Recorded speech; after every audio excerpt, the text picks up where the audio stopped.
Good day and God bless you. Welcome to the Bible reading in chronological order. Just such a privilege to have you with us, and we just want to thank the Lord that you have joined us and participating with us in this venture. I pray that the overview and the reading of the Word of the Lord would be a blessing to you today, and that we would glean so much more from the Word of the Lord even as we go through it together. Today we're busy in the book of Ecclesiastes, and we're going to look a little bit at an overview of the book. Now, this book opens up with the phrase, the words of the preacher, the son of David, king in Jerusalem. So we presume that it is written by King Solomon, and a good presumption actually, because it talks a lot about the wisdoms that he has. You'll see a lot of the phrases within the book of Ecclesiastes is actually replicated from the book of the Proverbs as well. Now, this is not confirmed anywhere in the book that it is Solomon, but it is left sort of open-ended so that we can understand that it is given to us by another son of David, the one that would reign forever upon the throne of David, the Messiah. Now, this book was written in approximately 977 BC, and this book forms part of the wisdom literature or the books of poetry in the Old Testament. The theme of the book is very strange though. In English, the theme is spoken of as vanity of vanities, all is vanity. But in the Hebrew, the word used is haval, which is more like a vapor or a smoke. And the word is used 38 times in the book. Now we're going to go through that a little bit as we go into chapter 1. And in chapter 1, we see the preacher addresses us and teaches us that everything on the earth is vanity. Now, what is vanity? We can look at it in the English term and we can see vanity is like loving yourself or looking for the things of yourself. Vanity can also be interpreted as futility, something that is perishable, something that will die off. But as we've seen, haval in the Hebrew can be translated as a vapor or a smoke. And so we see that there's attributes of this word. When you try to look at smoke, smoke looks very tangible and you want to grab hold of it, but you can't grab hold of it because it disappears in your hand. Now, the two attributes that we see from this word then is everything is futile and temporary, yes, but it is also a paradox or an enigma. As much as you've tried to make sense of these things and as much as we can derive from certain things, yet it doesn't always work out the way we think it's going to. And the moment you try and grab hold of beauty and of pleasures of life, these things sort of disappear right in front of you. And there's two verses that I wanted to look at, specifically verses 17 and 18 in chapter 1. And it says, "And I give my heart to know wisdom and to know madness and folly. I perceive that this also is vexation of spirit, for in much wisdom is much grief. And he that increaseth knowledge increaseth sorrow." And so you see then that this word of the preacher is coming to us and it's saying that in as much as you want to know, and it's not wrong to know, it's not wrong to have wisdom, it's right to have wisdom. But in that, we tend to understand more of the grief that exists in this fallen state of humankind. He then goes on to talk about that there's nothing new under the sun and everything will be as it once was, and the influence and the work of man will soon be forgotten. Therefore it is like smoke. It appears solid and tangible, but you can never hold on to it. Then we get to chapter 2, and the preacher tells us of the vanity of human courses or desires that are fulfilled. He tells us of the cheerful use of what a man has, and he says that whatsoever mine eyes desired, I kept not from them. I withheld not my heart from any joy, for my heart rejoiced in all my labor, and this was my portion of all my labor. The preacher takes on a very melancholic approach to life and the fruits of his labor, in that he is wary to leave it to the next generation that may be foolish and not understand the labor it took to acquire these things. He is nervous that all the stuff that he has put wisdom to and he has put understanding to and really worked to get hold of, now the next generation might squander because they do not understand what it takes to achieve all of these things.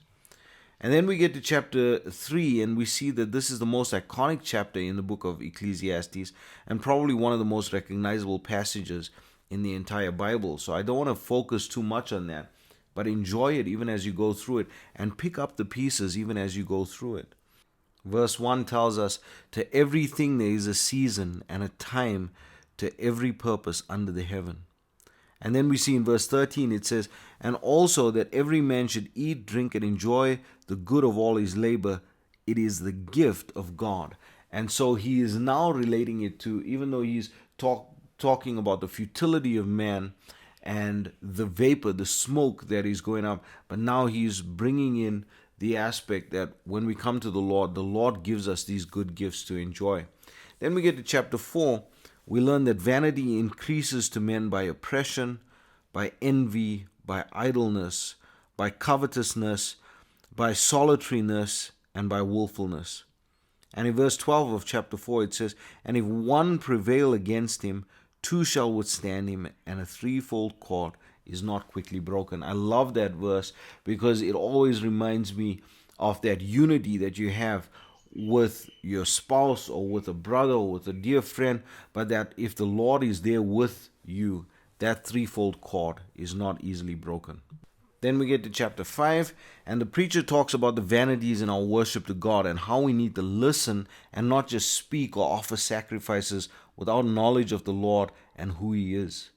He calls for us to just fear the Lord.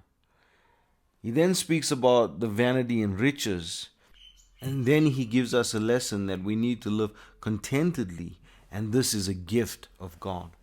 Every time I read this chapter, I think about that Pharisee that stands in the marketplace and he prays aloud. He is bringing attention to himself in his worship to God, and this is what the preacher is saying is absolute vanity. We need to come to the Lord in sincerity, in humility, and this then gives us that ability to come to God and to hear what He has to say for us. And then finally today we get to chapter 6, and this chapter is a great challenge in that the preacher shows the vanity in having riches without use and to have long life without good. He continues in this manner, bringing to light all unrealized potential. And it is so important that we don't waste the potential that the Lord has given us, that we don't waste the gifts that He has given us in order to fulfill our ministry to Him and our ministry to this dying world. I'm going to leave it there for today. I pray that the Lord would bless you and keep you. May His face shine upon you. May He give you peace. God bless you as you enjoy the reading of the Word today. Ecclesiastes, or the Preacher, Chapter 1. The words of the preacher, the son of David, king in Jerusalem. Vanity of vanities, saith the preacher, vanity of vanities, all is vanity. What profit hath a man of all his labor which he taketh under the sun? One generation passeth away, and another generation cometh, but the earth abideth forever. The sun also ariseth, and the sun goeth down, and hasteth to his place where he arose. The wind goeth toward the south, and turneth about unto the north. It whirleth about continually, and the wind returneth again according to his circuits. All the rivers run into the sea, yet the sea is not full. Unto the place from whence the rivers come, thither they return again. All things are full of labor. Man cannot utter it. The eye is not satisfied with seeing, nor the ear filled with hearing. The thing that hath been, it is that which shall be, and that which is done is that which shall be done. And there is no new thing under the sun. Is there anything whereof it may be said, see, this is new? It hath been already of old time, which was before us. There is no remembrance of former things, neither shall there be any remembrance of things that are to come with those that shall come after. I, the preacher, was king over Israel in Jerusalem. And I gave my heart to seek and search out by wisdom concerning all things that are done under heaven. This sore travail hath God given to the sons of man to be exercised therewith. I have seen all the works that are done under the sun, and behold, all is vanity and vexation of spirit. That which is crooked cannot be made straight, and that which is wanting cannot be numbered. I communed with mine own heart, saying, Lo, I am come to great estate, and have gotten more wisdom than all they that have been before me in Jerusalem. Yea, my heart had great experience of wisdom and knowledge. And I gave my heart to know wisdom, and to know madness and folly. I perceived that this also is vexation of spirit. For in much wisdom is much grief, and he that increaseth knowledge increaseth sorrow. Chapter 2. I said in mine heart, Go to now, I will prove thee with mirth. Therefore enjoy pleasure. And behold, this also is vanity. I said of laughter, It is mad, and of mirth, what doeth it? I sought in mine heart to give myself unto wine, yet acquainting mine heart with wisdom, and to lay hold on folly, till I might see what was that good for the sons of men, which they should do under the heaven all the days of their life. I made me great works. I builded me houses, I planted me vineyards, I made me gardens and orchards, and I planted trees in them of all kind of fruits. I made me pools of water, the water therewith the wood that bringeth forth trees. I got me servants and maidens, and had servants born in my house. Also I had great possessions of great and small cattle, above all that were in Jerusalem before me. I gathered me also silver and gold, and a peculiar treasure of kings and of the provinces. I gat me men singers and women singers, and the delights of the sons of men, as musical instruments, and that of all sorts. So I was great, and increased more than all that were before me in Jerusalem. Also my wisdom remained with me.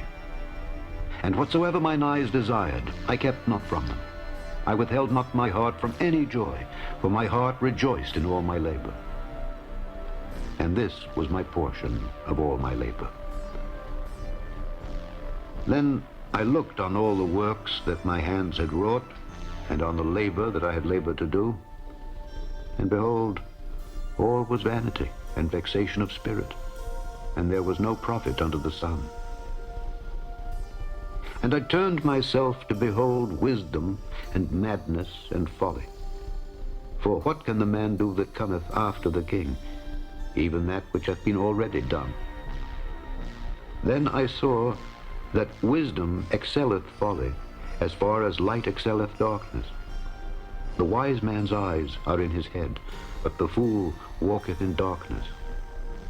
And I myself perceived also that one event happeneth to them all. Then said I in my heart, As it happeneth to the fool, so it happeneth even to me. And why was I then more wise? Then I said in my heart, that this also is vanity. For there is no remembrance of the wise more than of the fool forever. Seeing that which now is in the days to come shall all be forgotten. And how dieth the wise man? As the fool. Therefore I hated life, because the work that is wrought under the sun is grievous unto me, for all is vanity and vexation of spirit. Yea, I hated all my labor which I had taken under the sun, because I should leave it unto the man that shall be after me. And who knoweth whether he shall be a wise man or a fool? Yet shall he have rule over all my labor wherein I have labored, and wherein I have showed myself wise under the sun. This is also vanity. Therefore I went about to cause my heart to despair of all the labor which I took under the sun. For there is a man whose labor is in wisdom, and in knowledge, and in equity. Yet to a man that hath not labored therein shall he leave it for his portion. This also is vanity, and a great evil. For what hath man of all his labor, and of the vexation of his heart, wherein he hath labored under the sun? For all his days are sorrows, and his travail grief. Yea, his heart taketh not rest in the night. This is also vanity. There is nothing better for a man than that he should eat and drink, and that he should make his soul enjoy good in his labor. This also I saw, that it was from the hand of God. For who can eat, or who else can hasten hereunto more than I? For God giveth to a man that is good in his sight wisdom and knowledge and joy. But to the sinner he giveth travail to gather and to heap up, that he may give to him that is good before God. This also is vanity and vexation of spirit. Chapter 3. To everything there is a season, and a time to every purpose under the heaven. A time to be born, and a time to die. a time to plant and a time to pluck up that which is planted, a time to kill and a time to heal, a time to break down and a time to build up, a time to weep and a time to laugh, a time to mourn and a time to dance, a time to cast away stones and a time to gather stones together, a time to embrace and a time to refrain from embracing, a time to get and a time to lose, a time to keep and a time to cast away, a time to rend and a time to sow, a time to keep silence and a time to speak, a time to love and a time to hate, a time of war and a time of peace. What profit hath he that worketh in that wherein he laboureth? I have seen the travail which God hath given to the sons of men to be exercised in it. He hath made everything beautiful in his time. Also he hath set the world in their heart, so that no man can find out the work that God maketh from the beginning to the end. I know that there is no good in them, but for a man to rejoice and to do good in his life, and also that every man should eat and drink and enjoy the good of all his labor. It is the gift of God. I know that whatsoever God doeth, it shall be forever. Nothing can be put to it, nor anything taken from it. And God doeth it, that men should fear before him. That which hath been is now, and that which is to be hath already been. And God requireth that which is past. And moreover, I saw under the sun the place of judgment, that wickedness was there, and the place of righteousness, that iniquity was there. I said in mine heart, God shall judge the righteous and the wicked, for there is a time there for every purpose and for every work. I said in mine heart concerning the estate of the sons of men, that God might manifest them, and that they might see that they themselves are beasts. For that which befalleth the sons of men befalleth beasts. Even one thing befalleth them. As the one dieth, so dieth the other. Yea, they have all one breath, so that a man hath no preeminence above a beast. For all is vanity. All go unto one place. All are of the dust, and all turn to dust again. Who knoweth the spirit of man that goeth upward, and the spirit of the beast that goeth downward to the earth? Wherefore I perceive that there is nothing better than that a man should rejoice in his own works, for that is his portion. For who shall bring him to see what shall be after him? Chapter 4. So I returned and considered all the oppressions that are done under the sun. And behold, the tears of such as were oppressed, and they had no comforter. And on the side of their oppressors there was power, but they had no comforter. Wherefore I praised the dead which are already dead, more than the living which are yet alive. Yea, better is he than both they which hath not yet been, who hath not seen the evil work that is done under the sun. Again, I considered all travail and every right work, that for this a man is envied of his neighbor. This is also vanity and vexation of spirit. The fool foldeth his hands together and eateth his own flesh. Better is an handful with quietness than both the hands full with travail and vexation of spirit. Then I returned, and I saw vanity under the sun. There is one alone, and there is not a second. Yea, he hath neither child nor brother. Yet is there no end of all his labor. Neither is his eye satisfied with riches. Neither saith he, for whom do I labor and bereave my soul of good? This is also vanity. Yea, it is a sore travail. Two are better than one, because they have a good reward for their labor. For if they fall, the one will lift up his fellow. But woe to him that is alone when he falleth, for he hath not another to help him up. Again, if two lie together, then they have heat. But how can one be warm alone?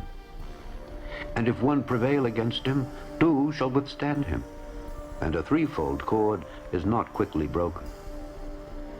Better is a poor and a wise child than an old and foolish king who will no more be admonished.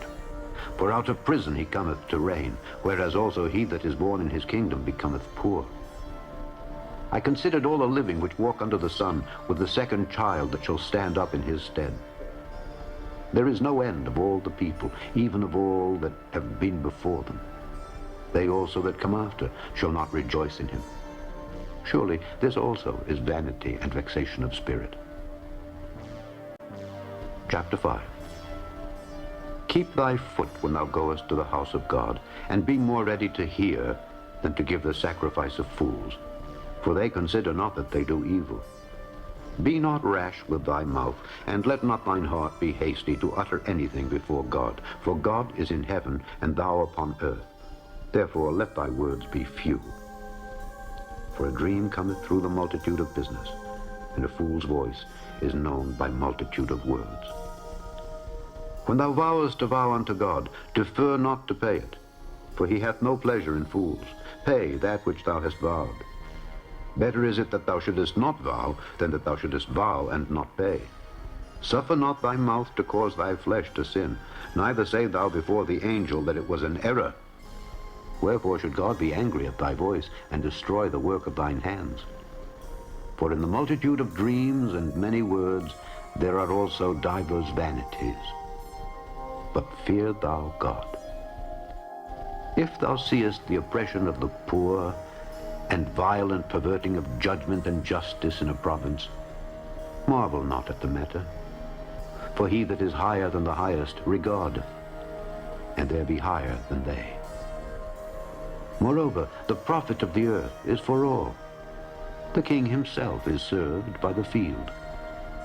He that loveth silver shall not be satisfied with silver, nor he that loveth abundance with increase. This is also vanity. When goods increase, they are increased that eat them. And what good is there to the owners thereof, saving the beholding of them with their eyes? The sleep of a laboring man is sweet, whether he eat little or much, but the abundance of the rich will not suffer him to sleep. There is a sore evil which I have seen under the sun, namely, riches kept for the owners thereof to their hurt. But those riches perish by evil travail. And he begetteth a son, and there is nothing in his hand.